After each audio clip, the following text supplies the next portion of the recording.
Question है, find the elongation और compression in spring in at equilibrium. Equilibrium का मतलब होता है नेट फोर्स जीरो।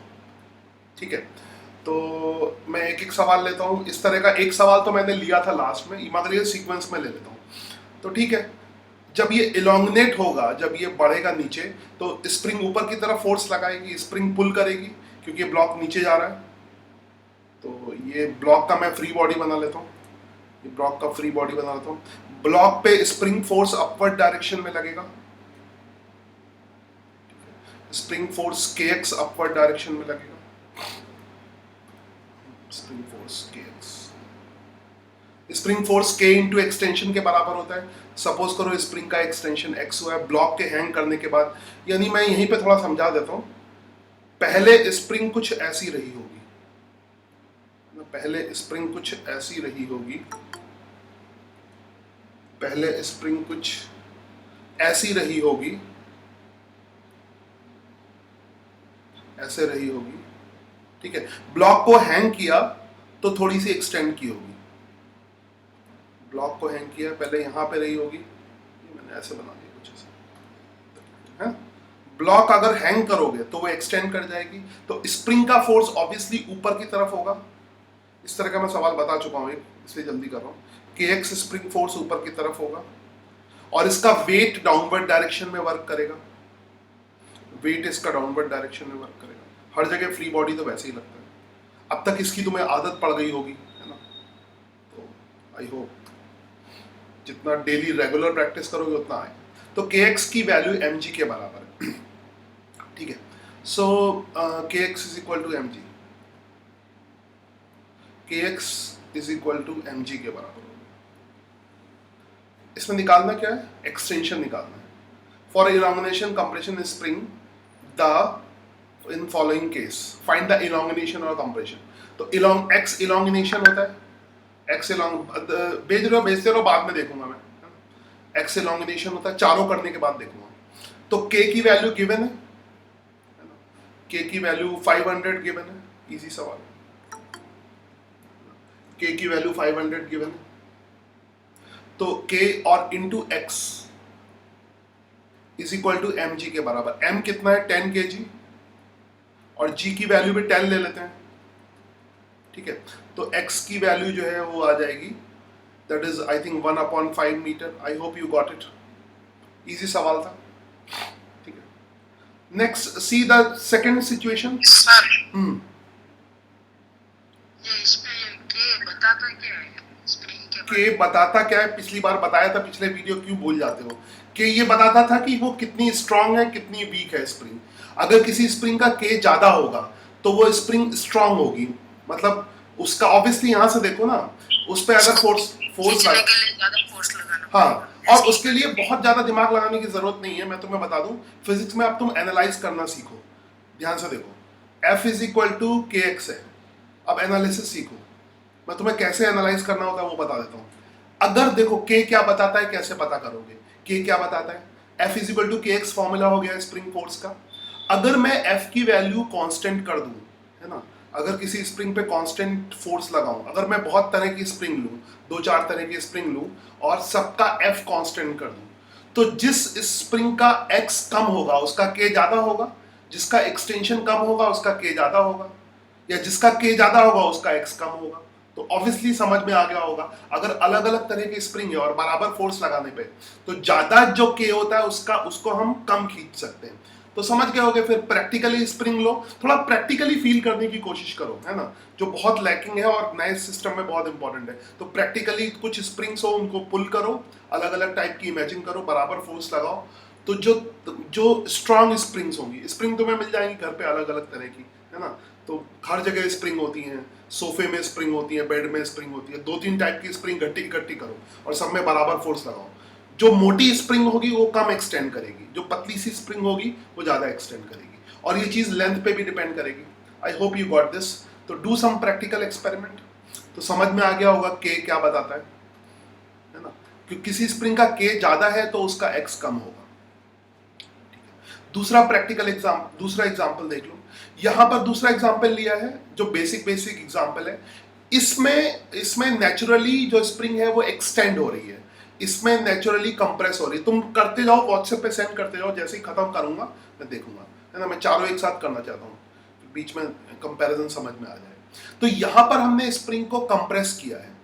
तो एक्चुअली में स्प्रिंग कैसे रही होगी, यहाँ पे सपोर्ट को मैं थोड़ा सा ऐसे कर लेता हूँ, सपोर्ट ऐसे दिखाते हैं। एक्चुअली में स्प्रिंग कैसे रही होगी, एक्चुअली में स्प्रिंग थोड़ी एक्सटेंडेड रही होगी। और थोड़ा सा प्रैक्टिकली फील करना, करते जाओ, है ना। हो सके तो चारों एक साथ करके भेज दो। यहाँ पे ये स्प्रिंग कुछ ऐसे बड़ी हुई रही होगी, रफली बनाया।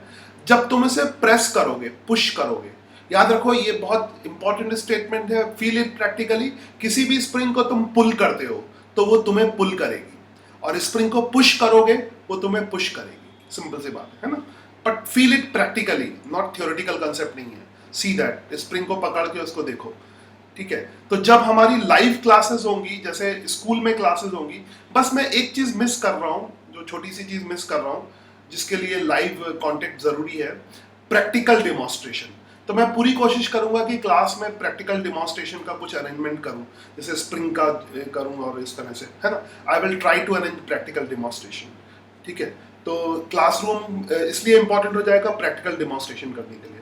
तो बाकी सब तो रिकॉर्डेड वीडियो ही रिवीजन होंगे, बट प्रैक्टिकल डेमोन्स्ट्रेशन के लिए कुछ करेंगे कि सब तुम स्प्रिंग लेके आओ, अलग अलग स्प्रिंग के साथ एक्सपीरियंस करो, तो प्रैक्टिकल फीलिंग लाने के लिए, ठीक है। तो इस तरह की स्प्रिंग है, इसको अगर पुश करोगे तो ये पुश करेगी, ठीक है। तो ये प्रैक्टिकल फीलिंग बहुत इंपॉर्टेंट है। तो खैर, तो क्योंकि बिना प्रैक्टिकल फीलिंग के रटने से करोगे वो कोई फायदा नहीं देता। Just feel it practically if possible, ठीक है। तो ऑब्वियसली यहाँ पे स्प्रिंग पुश करेगी, अब ये प्रैक्टिकली फील करके समझना है।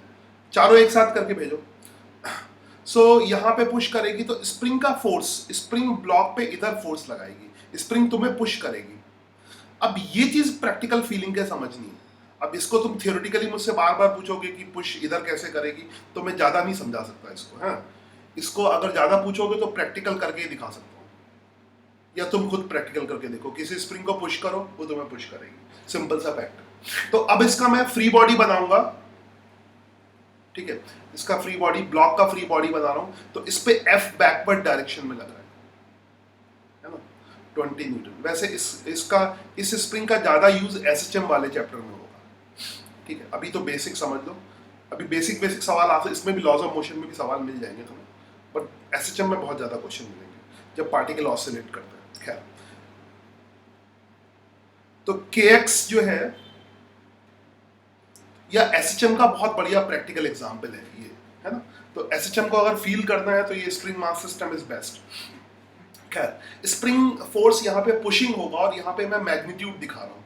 तो kx की जो वैल्यू होगी, k स्प्रिंग कांस्टेंट है, that is equal to 20 newton, ठीक है।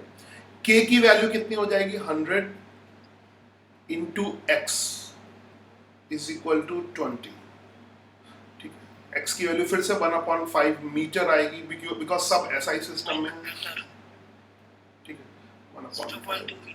1/5 मीटर आएगी, ठीक है। तो just put the units properly, तो ठीक है। तो ये ध्यान रखना। एक चीज यहाँ पर जो फिर से एक बार इसको मैं करता हूँ, जो प्रॉपर मेथड है फिजिक्स में सवाल करने का, मैं तुम्हें एक बार सिखाता हूँ।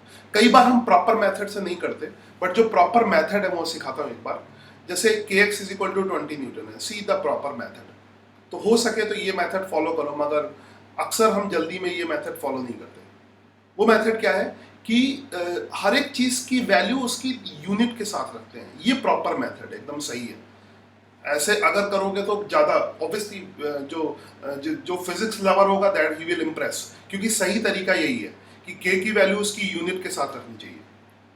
तब तुम्हें ये ध्यान रखने की जरूरत नहीं पड़ेगी क्या सेंटीमीटर में क्या मीटर में, जो भी वैल्यू है यूनिट के साथ रखो, तो अपने आप तुम्हें वो आ जाएगा। और ऑब्वियसली जो अननोन है उसकी यूनिट अपने आप आ जाएगी, अननोन की यूनिट की जरूरत नहीं है, ठीक। तो देखो, तो जैसे कैलकुलेशन जो है नॉर्मल होती है वैसे यूनिट वाइज भी होती है। तो देखो न्यूटन कैंसिल हो गया, यहाँ पे यूनिट पे ध्यान दे रहा हूं मैं बस। तो x की वैल्यू कितनी आ गई, हमें रटने की जरूरत नहीं है, 1/5 मीटर आ गया, अपने आप आ गया। अब यहाँ पे न्यूटन पर सेंटीमीटर भी लिखा है, तब भी तुम्हारा सेंटीमीटर में आएगा, है ना। तो यूनिट कन्वर्जन का ध्यान अगर तुम्हें नहीं रखना है तो जितने भी न्यूमेरिकल चीजें हैं वो यूनिट के साथ रखो। तब क्या मीटर में है, क्या सेंटीमीटर में है, क्या कन्वर्ट करना है, वो तुम्हें दिमाग लगाने की जरूरत नहीं है। तो फिजिक्स में अगर फिजिक्स को ठीक से करोगे तो कम से कम याद रखना पड़ेगा, कम से कम। गलत तरीके से करोगे तो ज्यादा रट्टा लगाना पड़ेगा, कम से कम सिर्फ बेसिक याद रखने पड़ेंगे। जैसे एग्जाम में, चलो आगे डिस्कशन ही सवाल पूरा करता हूँ मैं। Let's come to next question. यहाँ पे फिर से तो एक अलग सिचुएशन है जहां पर हम, ये अलग अलग सिचुएशन है जहां पर स्प्रिंग को हम यूज कर सकते हैं, ठीक है। तो यहां पर स्प्रिंग को यूज कर सकते हैं। तो यहां पर मैं कंसेप्चुअली थोड़ा सा डिस्कशन करूं। यहां पे ब्लॉक है, यहां पर तो वैसे स्ट्रिंग अटैच है, तो स्ट्रिंग ब्लॉक को ऊपर की तरफ पुल करेगी, टी अपवर्ड डायरेक्शन में होगा बिकॉज स्ट्रिंग इज अटैच। ध्यान से समझना इसको। और इसका वेट डाउनवर्ड डायरेक्शन में वर्क करेगा, दैट इज 10G, मतलब 100 न्यूटन। मैं सीधे लिख देता हूँ, G की वैल्यू 10 ले रहा हूँ मैं, तो 100 न्यूटन, फोर्स की यूनिट न्यूटन होती है, ठीक है। So T. अब यहां पर देखो, इस पर्टिकुलर पॉइंट पे, यहां पर इस पॉइंट को देखना, ठीक है। जस्ट जो अपनी जो ट्रिक है कि दो पार्ट में ब्रेक कर लेते हैं, मैं उसको फील कराने की कोशिश करता हूँ। Just I have some white colour, तो गैप दिखाने की कोशिश करता हूँ, लिटिल बिट फीलिंग। ये ब्रेक करके समझ में आता है। एक्चुअली में यहाँ पे दो चीजें हैं, ठीक है। इस पर्टिकुलर पोर्शन पे देखोगे तो दो चीजें हैं, इधर स्ट्रिंग है और इधर स्प्रिंग है। तो ये ब्रेक करके समझ में आता है। तो स्ट्रिंग जो है वो स्प्रिंग को ऊपर की तरफ पुल कर रही है, स्ट्रिंग, ठीक है।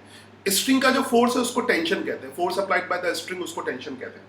और स्प्रिंग जो है वो स्ट्रिंग को डाउनवर्ड पुल कर रही है, डाउनवर्ड पुल कर रही है। स्प्रिंग स्ट्रिंग को डाउनवर्ड पुल कर रही है, ठीक है।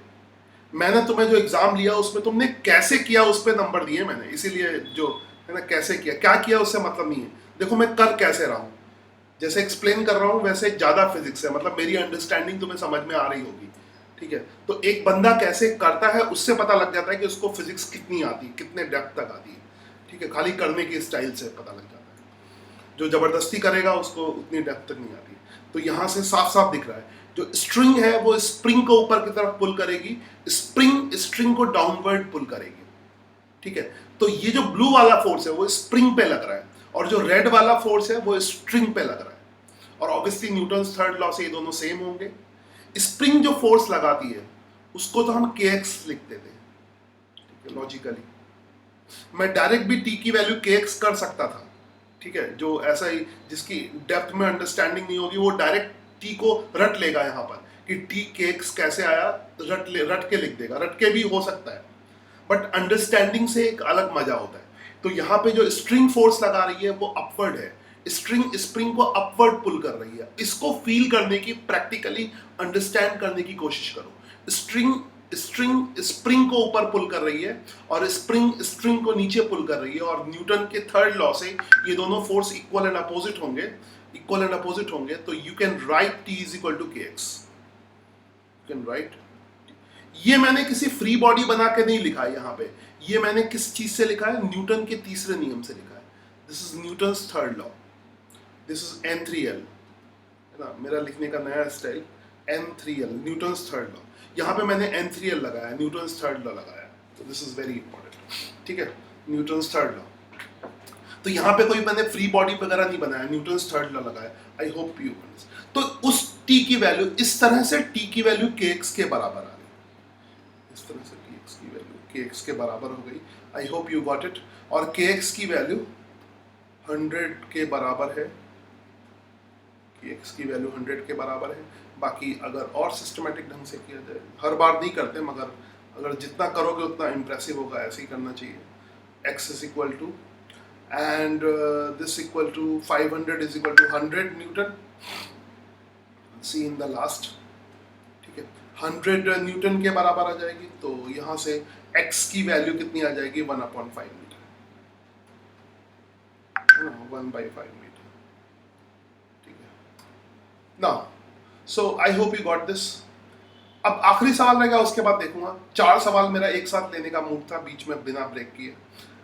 ठीक है, सेम कंसेप्ट जो t is equal to k x का है, उसमें तो फ्री बॉडी मैंने लगाया। अब तुम सेम कंसेप्ट यहाँ पे लगा सकते हो, बीच में गैप करके समझा सकते हो कि t की वैल्यू के एक्स के बराबर होगी। ठीक है, तो एक बार तुमने t की वैल्यू के एक्स के बराबर कर दी, और वैसे यहाँ पे 10 kg है तो ये एक्सेलरेट नहीं करेगा, सिस्टम देख के पता लगता है ये एक्सेलरेट नहीं करेगा, है?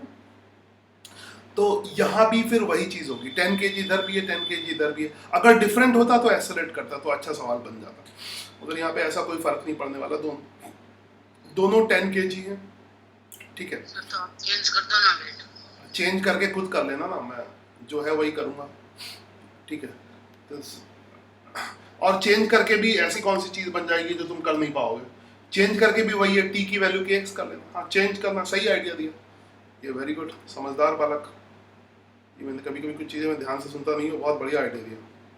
चेंज कर देता हूँ, 20 kg कर देता हूँ। ठीक है, 20 kg कर देता हूँ तो फिर मज़ेदार हो जाएगा, फिर थोड़ा सवाल मज़ेदार हो जाएगा। फिर आई थिंक यहाँ पर क्योंकि मैंने बेसिक से सवाल को कई बार किया है, तो पुलिंग फोर्स मेथड देखे तो मैं याद है कि नहीं याद है, मैं पुलिंग फोर्स मेथड से करूँगा 20G। तो इस तरह के एटवुड मशीन के सवाल करो, जाके देखो, जाके मैं डायरेक्टली कर रहा हूँ, आई होप कि तुम्हें याद होगा। ठीक है, और जिनको बेसिक से समझना है एकदम से, मैंने ये भी कहा था ये मेथड बहुत अच्छा मेथड नहीं है, मेरा फेवरेट मेथड नहीं है, मगर जब टाइम की कमी हो और जब जेई नीट के एग्ज़ाम हमारे यहाँ जैसे होते हैं तो वहाँ पे टाइम बहुत फैक्टर होता है, तब ये मेथड बहुत बढ़िया है ना। तो 20G, तो पहले तो हम टेंशन निकालेंगे, 20G माइनस 10G, उसके लिए एक्सेलरेशन की ज़रूरत पड़ेगी। तो पुलिंग फोर्स कितना हो गया, 20G माइनस 10G, और टोटल मास सिस्टम का कितना हो गया, 30 इंटू एक्सेलरेशन। ठीक है, बहुत बढ़िया किया चेंज करवा के। तो ए की वैल्यू कितनी, हाँ, ए की वैल्यू कितनी हो जाएगी, 2G/G/3। यहाँ तक तो चलेगा। एक्चुअली में कुछ लोग इसका रिजल्ट भी याद कर लेते हैं, वो मुझे पसंद नहीं है, इसका टी का डायरेक्ट रिजल्ट याद कर लेते हैं, तो वो इट इज़ नॉट बेटर।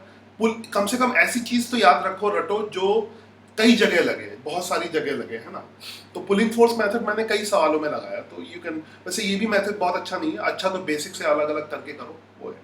खैर, फिर जो है टेंशन निकालना है, तो टेंशन निकालने के लिए तुम किसी को भी फ्री बॉडी ले सकते हो।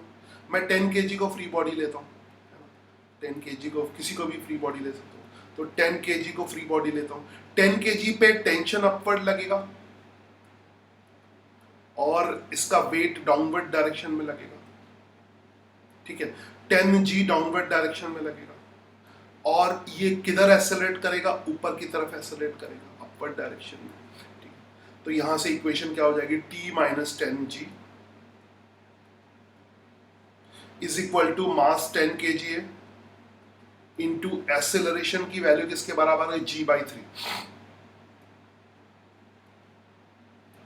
तो ऑब्वियसली टेंशन की वैल्यू कितनी आ गई, 10G plus G/3, 10G plus 10G/3। सुबह बहुत ज़्यादा काम हो जाता है, शाम को उतनी एनर्जी नहीं होती है, इसलिए शाम को डाउट डिस्कस करने के लिए सही है। तो T की वैल्यू कितनी है, 40G/3, है ना, सही है, 40G/3 आएगा।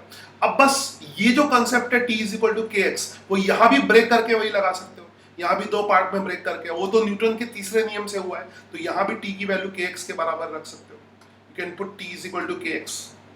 ठीक है, तो यहाँ पे T की वैल्यू के एक्स के बराबर कर सकते हो, तो दिस इज 40G/3, मतलब 400/3। 400/3। देखो फिर से मैं यूनिट तुम रखोगे तो बहुत अच्छा है, तो फिर से मैं नहीं रख रहा हूँ क्योंकि सभी एक ही सिस्टम में, इसलिए नहीं रख रहा हूँ, तो कभी कभी नहीं रखते हैं, तो मगर सही है कि रखो तो अच्छा है, सब एक ही सिस्टम में है तो नहीं रखते। ठीक है, तो समझ आ जाएगा। के की वैल्यू कितनी है फिर, 500, के की वैल्यू कितनी है, 500 newton per metre. I am not putting that क्योंकि सब एक ही सिस्टम में है, नहीं तो अलग अलग सिस्टम में तो यूनिट के साथ रखो, अपने आप ही आंसर आ जाएगा। तो x की वैल्यू किसके बराबर आ जाएगी, 4/15, 4/15 दैट इज मीटर। तो इस तरह से मैंने, तो सवारी